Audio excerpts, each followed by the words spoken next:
Hello, I am Kuldeep Namdev. I hope you all are enjoying my engineering graphics videos.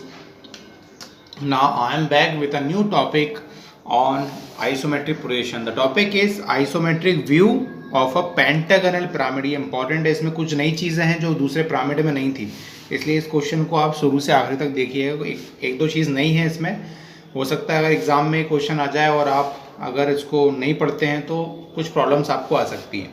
तो question है, draw isometric view of a pentagonal pyramid of 30 mm base side and 50 mm long axis when its axis is vertical। यानी कि उसका base side 30 mm का है, उसका axis का length 50 mm है और उसकी एक्सिस वर्टिकल है। यानी कि इस क्वेश्चन में भी उसका बेस HP पर रखा होगा। जब उसका बेस HP पर रखा होगा तब आपको उसका एक्सिस वर्टिकल नजर आएगा, यानी कि HP से परपेंडिकुलर नजर आएगा। तो उसके बेस को HP पर रखेंगे यानी कि पेंटागन बनेगा नीचे और फ्रंट व्यू में बनेगा एक ट्रायंगल। ओके, कुछ पोर्शन मैंने बना लिया है इस फिगर का, आप देख सकते हैं। ये reference line, suppose this is the reference line, और मैंने इसकी कुछ कंडीशन इसमें दी नहीं थी तो मैंने बस इसका टॉप व्यू ड्रॉ कर लिया है। आप देख सकते हैं दिस इज अ पेंटागन और जितने भी इसके स्लैंट एजेस उनको भी मैंने बना लिया है। अब इसको मैंने बॉक्स में इंक्लूड किया, आपको ऑलरेडी पता है यहाँ से लेके इसको मुझे बॉक्स के अंदर इंक्लूड करना है। कर दिया मैंने, नाम दिया PQRS। यहाँ तक पता ही है आपको, ऑलरेडी प्रीवियस क्वेश्चन में अपन कर चुके हैं। अब यहाँ पे मुझे बॉक्स बनाना है इसी के साइज़ का। यहाँ पे अगर मैं यहाँ से इसको व्यू इसका व्यू ले रहा हूँ यहाँ से, तो यानी कि मुझे ये पॉइंट P मिलने वाला है। तो अब मैं क्या करूँगा, P से लेकर Q तक का डिस्टेंस लेके पहले एक बॉक्स बनाऊंगा ना। तो P से Q का डिस्टेंस लिया पहले मैंने। इस क्वेश्चन में डिफरेंस क्या है, इस क्वेश्चन में जो इसका एपेक्स है वो पॉइंट है, वो बिल्कुल सेंटर पे नहीं होता है। ओके, तो उसको निकालना होता है, तो वो दिक्कत बच्चों को आती है। बच्चे कुछ भी करके जाते हैं, फिर गलती होती है, फिर मार्क्स नहीं मिलते उनको। तो P से लेकर S डिस्टेंस लिया मैंने, यहाँ रखा, यहाँ पे इसको कट किया। ओके, तो ये पॉइंट कौन सा हुआ, this point is Q and this point is S। Okay, अब मुझे अगला पॉइंट R निकालना है, तो मैं यहाँ से पैरेलल लाइंस ड्रॉ करूँगा। मुझे पता है कि रोम्बस में opposite sides parallel and equal होती हैं। इसी चीज़ का बेनिफिट लेते हुए मैं इसको इस तरह से कंप्लीट कर रहा हूँ। Okay, you can see this point is R point निकाल लिया मैंने। अब इसकी हाइट कितनी है, इसकी हाइट दी थी 50। तो कितना करूँगा, पहले इस बेस लाइन के पैरेलल करूँगा मैं ड्राफ्टर को, और सारे पॉइंट से कितने हाइट पे जाऊँगा, 50 की हाइट पे जाऊँगा। ओके, तो यहाँ 50 डिस्टेंस लिया मैंने।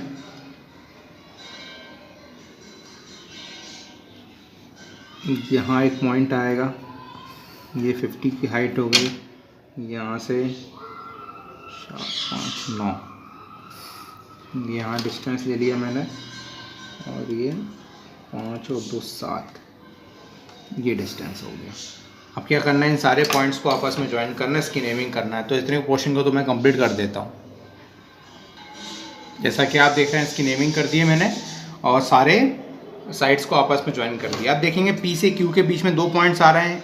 एक बार आएगा, इसमें मैंने गलती से ये 1 कर दिया, एक्चुअली ये A है, 1 नहीं है, ये 2 नहीं है, ये 3 नहीं है, ये 4 नहीं है और ये 5 नहीं है। छोटी सी मिस्टेक मैंने कर दी है। ओके, यहाँ P से लेकर Q के बीच में कितने पॉइंट्स आएंगे, B और C आएगा। ओके, तो P से मैंने B का डिस्टेंस लिया और मैंने P पर रखा और ये यहाँ पे कट कर दिया, तो मुझे ये B पॉइंट मिल गया।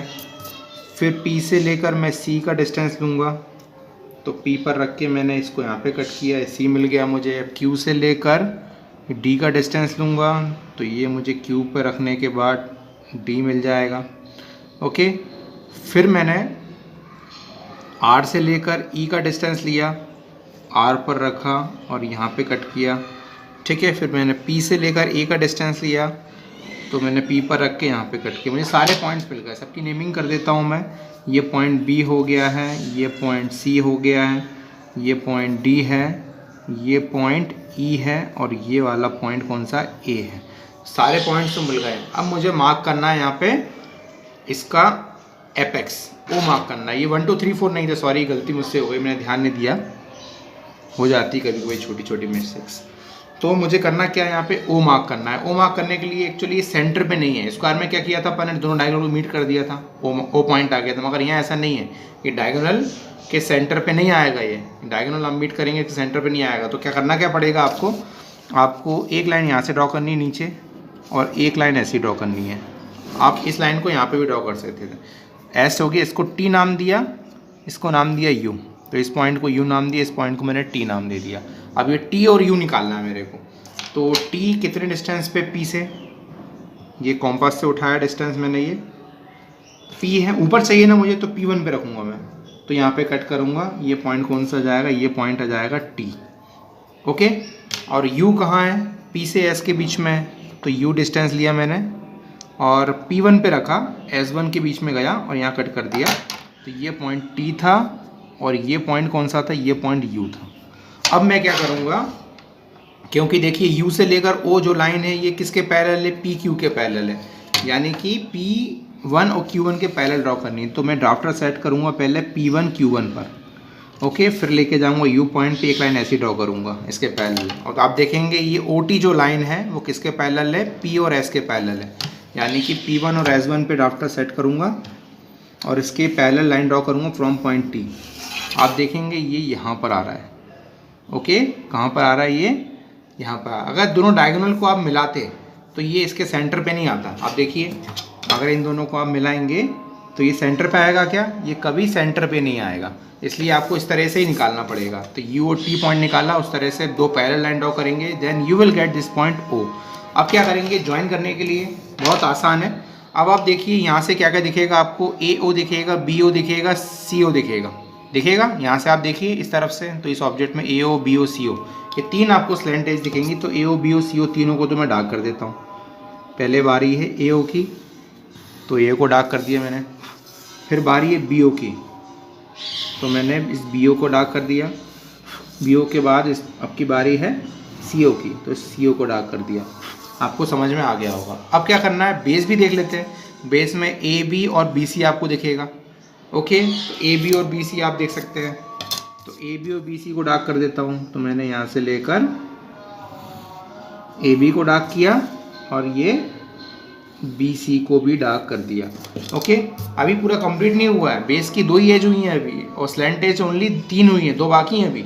अब आप देखेंगे यहाँ से, तो ये ई पॉइंट बाहर है इस लाइन के, यानी कि ये बाउंड्री में आएगा। यानी कि यहाँ से आप देखोगे तो ई आपको थोड़ा सा विजिबल होगा, फिर ई ओ भी आपको नज़र आएगा। ओके, क्योंकि बाउंड्री में हमेशा डार्क होती है। तो यानी कि मुझे ए ई जो बेस का एज है उसे डार्क करना होगा, और ई से ओ को भी डार्क करना होगा, क्योंकि याद रखिए बाउंड्री इज ऑलवेज डार्क। तो बाउंड्री में जो पोर्शन आएगा डार्क करना है, यानी कि यहाँ से देखने पर हल्का सा मुझे ये फेस भी नज़र आने वाला है, ये ट्रायंगुलर फेस भी नज़र आने वाला है। इसलिए मैंने डार्क कर दिया। तो कितनी हो गई, 1 2 3 4 हो गई। अब कौन सी बाकी है इसमें, डी ओ बाकी है। तो आप देखेंगे डी कहाँ पर है, ओ तो यहाँ था, डी यहाँ है। तो ओ डी ये पीछे वाला है, स्लैंट एज है। तो इसको मैं कैसे करूँगा, इसको मैं डॉटेड लाइन से ड्रॉ करने वाला हूँ। देखिए यहाँ से आप देखेंगे तो ओडी आपको बिल्कुल विजिबल नहीं होगा। तो ये डॉटेड था, मैंने इसको ज्वाइन कर दिया। अब बेस में देखेंगे 1 2 3 बन चुकी हैं, 2 बनी नहीं है। तो मैं अगर ई से लेकर डी को ज्वाइन करता हूँ, आप देख सकते हैं 2 लाइन बीच में आ रही हैं। 2 लाइन डार्क आपस में इंटरसेक्ट नहीं हो सकती, इसलिए इसको मैं किस लाइन से ड्रॉ करूँगा, डैश लाइन से ड्रॉ करूँगा। तो डैश लाइन से इसको जोड़ दिया। अब ये भी डैश लाइन है, ये भी पीछे वाला हिस्सा है। आप देखेंगे सी डी, यहाँ से देखेंगे सी डी आपको विजिबल नहीं है, यानी कि सी डी को ही मुझे कैसे ज्वाइन करना पड़ेगा, डैश लाइन से ज्वाइन करना पड़ेगा। तो स्टूडेंट्स ये फिगर कंप्लीट हो गया, इसमें कोई भी कमी नहीं है। और डायमेंशनिंग बाकी है, डायमेंशनिंग आप लोग कर लेंगे इस क्वेश्चन में। डायमेंशनिंग मैं करूँगा नहीं इस बार, मैं आपको डायमेंशनिंग का काम दे रहा हूँ। आपको पता डायमेंशनिंग यहाँ देना है और उसकी साइड को देना है। हर क्वेश्चन में डायमेंशनिंग मैंने बताई कैसे करना है। तो ये काम इस क्वेश्चन में आपका है। तो ये क्वेश्चन यहीं खत्म होता है। Thanks for watching this video.